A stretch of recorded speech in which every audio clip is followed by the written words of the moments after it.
Siyabingelela, sinamukele. Namhlanje ngithanda sibheke isihloko esibalulekile ezimpilweni zethu sonke. Isikhathi lapho uNkulunkulu ekukhombisa ukuthi sekuyisikhathi sokuba uphume kwi-relationship ethile onayo. Kungenzeka-ke kube umngani, umndeni noma umuntu obambisene naye kwezothando. Ngiyazi-ke ukushiya noma ukuphuma akukaze kube lula, futhi kuyaye kube nezingqinamba eziyaye zibe khona. Kodwa eqinisweni, uNkulunkulu uma engabe esefuna uphume, kuyaye kube kuhle ukuthi ulalele. Kodwa-ke, kuyaye kwenzeke nje ngomusa wakhe futhi kuphileke nje. Into eyenza sihlale noma sibona kusahlaleki, siyaye sibe nokwesaba. Sicabange nesikhathi noma izinto osuzenzile noma your contribution kulobo budlelwane. Kwesinye isikhathi uNkulunkulu uyaye asikhombise izimpawu zokuthi kufanele sishiye abantu. Hhayi-ke ngoba engabathandi, kodwa ngoba efuna ukusivikela futhi asinike ithuba lokukhula. Ukushiya ubudlelwane obuthile akusho kumele umzonde loyo muntu, kodwa thola kuqala uxolo kuwe ngaphakathi. Uzixolele wena, umxolele naye, ube nepeace kuwe. Mase uyashiya konke ngaphandle komsindo futhi uzophila kamnandi. Ukuhlala kwi-relationship uNkulunkulu esekubonisile ama-sign angemahle ngayo, kuyaye kube nokukhathala ngokomoya. Lokho kukhathala okuzwa ngaphakathi ekujuleni komphefumulo wakho. Lapho usuke usungakhathalele lutho, kodwa usuke ufisa ipeace nje kuphela. Kuyenzeka uzame ngayo yonke indlela weseke noma usize othile, kodwa kungabi namehluko. Kuyaye kwenzeke kuphindaphinda lapho khona ukuzikhandla kwakho, isithunzi sakho kanye nemizwa yakho kunganakwa. Uzithola kube uwena njalo osiphutheni noma oxolisayo noma uzame okuhle kulobo budlelwane. Okubalulekile ukuthi kumele sizithande thina, sizihloniphe. Singalindi konke lokhu kubantu abathile abanganandaba nathi. Ukuzithanda kuqala kuwe ngaphambi kokuba abanye bekuthande. Uma umuntu ehlala ngokungakuhloniphi, kodwa njalo nje uyakukhathaza emoyeni, lokhu kuveza isibonakaliso sokuthi lobo budlelwane abunayo inhlonipho nothando uNkulunkulu asibizele ukube sibe nayo. Ubudlelwane obunjalo buyasiqeda isisekelo sothando. Uma umuntu edicilela isithunzi sakho phansi, discourage your dreams and ideas, angalaleli umbono wakho, kube uye nje ebe uzwi lakhe, lapho-ke kuyaye kwenzeke ukuthi lobo budlelwane uNkulunkulu akahambisani neze nabo. Uthando lukaNkulunkulu lwakhele ekuhloniphaneni nasekwazisaneni isithunzi somunye nasekwesekaneni. Ukubekezelela okungahlonishwa okungapheli akuhambisani nohlelo lukaNkulunkulu lokuthi siphile ngokuthula nokwaneliseka. Ukuthanda abanye abantu akusho ukuthi kumele ubekezelele ukuhlukumezeka, kodwa kuchaza ukubeka imigomo nokubeka wena phambili, nokukhombisa ukuzithanda kanye nokuzihlonipha. Ukuhlala ngokukhathazeka ngoba uthi ufuna ukujabulisa abanye abantu bona bengenakho ukukhathalela. Lolo hlobo lobudlelwane will drain you, uze ulahlekelwe ngisho ipurpose yakho yokuphila. Uma uNkulunkulu ekubonisa ukuthi sekuyisikhathi sokuba uphume noma ushiye ubudlelwane, ingoba ufuna uqonde ukuthi lobo budlelwane abukusebenzeli ngendlela ayikulethele yona.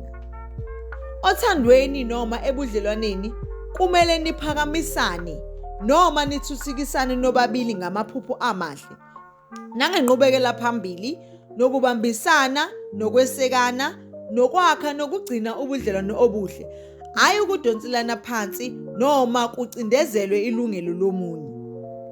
Uma othile eqhubeka nokungakuhloniphi, kuba uphawu lokuthi lobu budlelwano abusekho buhle futhi sekuyisikhathi sokuvikela inhliziyo yakho. Ngoba siyaye sizame ngakho konke, sibekezele, sithandaze, senze konke, kodwa kungabi nashintsho. Umuntu ehlala enza okufanayo njalo nje, ukungafuni ukushintsha nokukhula nokuba responsible. Ukukhula kudinga ukuthobeka, ukuzimisela, ukubhekana neqiniso elinzima, ukukwazi ukumelana nalo futhi nokuba nokuhlakanipha. Uma othile engazimisele ukwenza lokho noma eqhubeka engabi nashintsho, ngisho into izosiza yena kulokhu kuba uwena omphushayo ukuba aye phambili, yena nje akaboni lutho. Usuzame konke ukumzama aye phambili kodwa akunashintsho. Bayaye bathembise ukushintsha kodwa kungenzeki. Lapho-ke uyaye uphela amandla, uze uzibuze kusafanele yini uqhubeke uzame noma uvele uyeke nje kanjalo. Ukushiya lobo budlelwane akukhona ukuthi ngoba ungabathandi, kodwa kusuke kuyindlela yokubona ukuthi awukwazi ukuphoqa othile ukuba ashintshe. Iqiniso lithi uNkulunkulu akafuni sihlale lapho kungekho khona ukuthula, kodwa uma othile eqhubeka nokuphazamisa ukuthula kwakho ngezinkinga ezingapheli, ukukhohlisa noma amanga kanye nezingxabano ezingapheli, kuyaye kube nzima ukuxhumana noNkulunkulu uma inhliziyo yakho ingenakho ukuthula. Kwesinye isikhathi uyaye uzitshele ukuthi into ezodlula maduze nje, uhlale ubambelele, kanti akunjalo. Kuyaye kube nokuzenzisa okukhulu, kube sengathi konke kuhamba kahle, kanti nje cha, awenemeneze. Uyayeke uzibuze ukuthi engabe konke lokhu kufanele yini, futhi into eyenza kube nzima nakakhulu ukuthi usuke usamthanda loyo muntu noma usuke usamkhathalela. Kodwa uthando lwangempela akumele lube nezingxabano ezingapheli. Kumele libe nentokozo, ukuthula kanye nokubambisana. Ubudlelwane obunezinkinga ezingapheli kuhambisana nomuzwa wokulahlekelwa yithemba. Ungase uzithole usho uthi, ngizame konke, ngithandazile, ngikhulumile, ngizidelile, ngibekezelile, kodwa alukho ushintsho. Lokhu akusho ukuthi awuzamanga ngokwanele. Kwesinye isikhathi uNkulunkulu uyasivumela sibe sezinkingeni ukuze sibone ukuthi sekuyisikhathi sokuphuma. Ukushiya noma ukuphuma kubudlelwane obunjalo akusho ukuhluleka, kodwa kusho ukuqaphela ukuthi lobo budlelwane sebuphelelwe injongo yabo. Ulwile futhi wazidela, kodwa ekujuleni kwenhliziyo yakho ube nokuqonda ukuthi izizathu zakho zokuqhubeka nobudlelwane noma zokuhlala azisakwazi ukuhambisana nenhloso kaNkulunkulu empilweni yakho. Ezinye-ke zezizathu ezivamile zokuhlala ezimeni ezingalungile kuyaye kube ukwesaba. Ukwesaba ukuba wedwa kuyaye kube yinto ethusayo. Nokubheka-ke isikhathi obe naso nalowo muntu.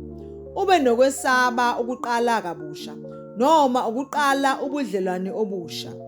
Kodwa uhlale sewenzela nje ukuba nomuntu, kodwa ube ungenemi. Kodwa eqinisweni uNkulunkulu wasidalela ukuba sibe nobudlelwane obumnandi, obunokuthula, inhlonipho, uthando kanye nokwethembana.